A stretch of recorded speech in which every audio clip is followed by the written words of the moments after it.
সব দেশের কেন্দ্রীয় ব্যাংকের হাতেই স্বর্ণের মজুদ, বৈদেশিক মুদ্রা, সরকারি বন্ড এরকম বিভিন্ন সম্পদ থাকে। বিশ্বের অর্থনীতিতে কেন্দ্রীয় ব্যাংকের ভূমিকা তাই গুরুত্বপূর্ণ। যেসব কেন্দ্রীয় ব্যাংকের সম্পদের পরিমাণ যত বেশি, বিশ্ব অর্থনীতিতে ওইসব ব্যাংকের প্রভাবও ঠিক ততটাই বেশি। আসুন জেনে নেওয়া যাক বিশ্বের সবচেয়ে ধনী 5টি কেন্দ্রীয় ব্যাংক কারা, আর তাদের সম্পদের পরিমাণই বা কত। বিস্তারিত জানাচ্ছেন ইমতিয়াজ আলম। বিশ্বের সব দেশেরই কেন্দ্রীয় ব্যাংক আছে।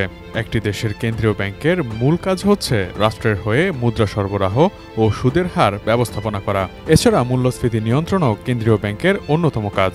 কেন্দ্রীয় ব্যাংকের মাধ্যমেই দেশের অর্থনীতি ও মুদ্রাবাজার এবং ব্যাংকিং ব্যবস্থা নিয়ন্ত্রিত হয়। আর তাই কেন্দ্রীয় ব্যাংকের কাছে থাকা সম্পদের পরিমাণ থেকে বোঝা যায় আন্তর্জাতিক অর্থনীতিতে কোন দেশের কেন্দ্রীয় ব্যাংকের প্রভাব কেমন। চলুন জেনে নেওয়া যাক বিশ্বের সবচেয়ে ধনী 5টি কেন্দ্রীয় ব্যাংকের নাম। মার্কিন প্রতিষ্ঠান সভরেইন ওয়েলথ ফান্ড ইনস্টিটিউটের তথ্যমতে এই তালিকার শীর্ষে রয়েছে ফেডারেল রিজার্ভ। ফোর্বসের তালিকা অনুযায়ী বিশ্বের সবচেয়ে বড় অর্থনীতির দেশ যুক্তরাষ্ট্র। তার সঙ্গে সামঞ্জস্য রেখে সবচেয়ে ধনী কেন্দ্রীয় ব্যাংকের তালিকায়ও সবার আগে আছে যুক্তরাষ্ট্রের কেন্দ্রীয় ব্যাংক ফেডারেল রিজার্ভের নাম। ফেডারেল রিজার্ভের মোট সম্পদের আর্থিক মূল্য প্রায় $7.83 ট্রিলিয়ন। উল্লেখ্য, ফোর্বসের তথ্যানুসারে দেশটির জিডিপির আকার $28,783 বিলিয়ন। বিশ্বের সিংহভাগ আন্তর্জাতিক লেনদেনই হয় মার্কিন মুদ্রা, ডলারে। তাই ফেডারেল রিজার্ভের যে কোনো সিদ্ধান্ত অনেক দেশের মুদ্রার দামের উত্থান পতনে প্রভাব ফেলে।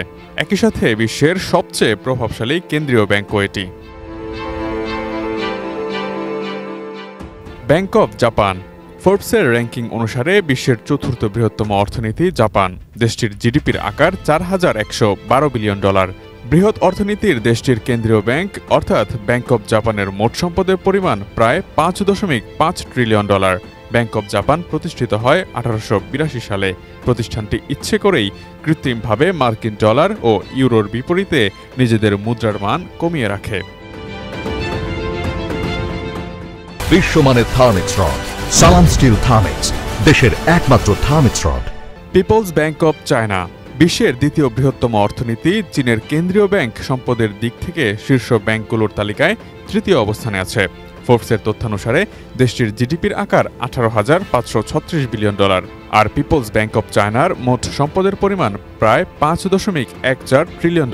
ব্যাংকটি প্রতিষ্ঠিত হয় 1948 সালে। Deutsche Bundesbank. ইউরোপের সবচেয়ে বড় এবং বিশ্বের তৃতীয় বৃহত্তম অর্থনীতির দেশ জার্মানি। ফোর্বসের তথ্যানুসারে দেশটির জিডিপির আকার $4,590 বিলিয়ন। বৃহৎ অর্থনীতির দেশ জার্মানির কেন্দ্রীয় ব্যাংকের নাম ডয়েচে বুন্ডেস ব্যাংক। এই ব্যাংকের সম্পত্তির পরিমাণ প্রায় $2.77 ট্রিলিয়ন। 1957 সালে প্রতিষ্ঠিত ডয়েচে বুন্ডেস ব্যাংক ইউরোপের একক মুদ্রা ইউরো চালুর পেছনে গুরুত্বপূর্ণ ভূমিকা রেখেছে। জার্মানির মুদ্রানীতি প্রণয়ন করাই বুন্ডেস ব্যাংকের মূল দায়িত্ব। এছাড়া ইউরোপিয়ান সেন্ট্রাল ব্যাংকের মুদ্রানীতি সংক্রান্ত সিদ্ধান্ত গ্রহণেও অংশ নেয় প্রতিষ্ঠানটি। Bank of France. ফোর্বসের তালিকায় বিশ্বের সপ্তম বৃহত্তম অর্থনীতির দেশ ফ্রান্স। দেশটির জিডিপির আকার $3,132 বিলিয়ন। দেশটির কেন্দ্রীয় ব্যাংকের মোট সম্পদের পরিমাণ প্রায় $2 ট্রিলিয়ন। 1800 সালে প্রতিষ্ঠিত ব্যাংক অব ফ্রান্স বিশ্বের সবচেয়ে প্রাচীন কেন্দ্রীয় ব্যাংকগুলোর একটি। ফ্রান্সের মুদ্রানীতি প্রণয়ন এবং ইউরোপিয়ান সেন্ট্রাল ব্যাংকে মুদ্রানীতি সংক্রান্ত সিদ্ধান্ত গ্রহণেও অংশ নেয়া ব্যাংক অব ফ্রান্সের মূল দায়িত্ব।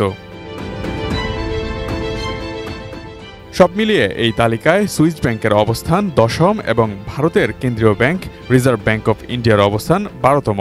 তাছাড়া মোট $52 বিলিয়ন সম্পদ নিয়ে বাংলাদেশ ব্যাংকের অবস্থান তালিকায় 59তম। Imtiaz Alam, desk report, ATN news.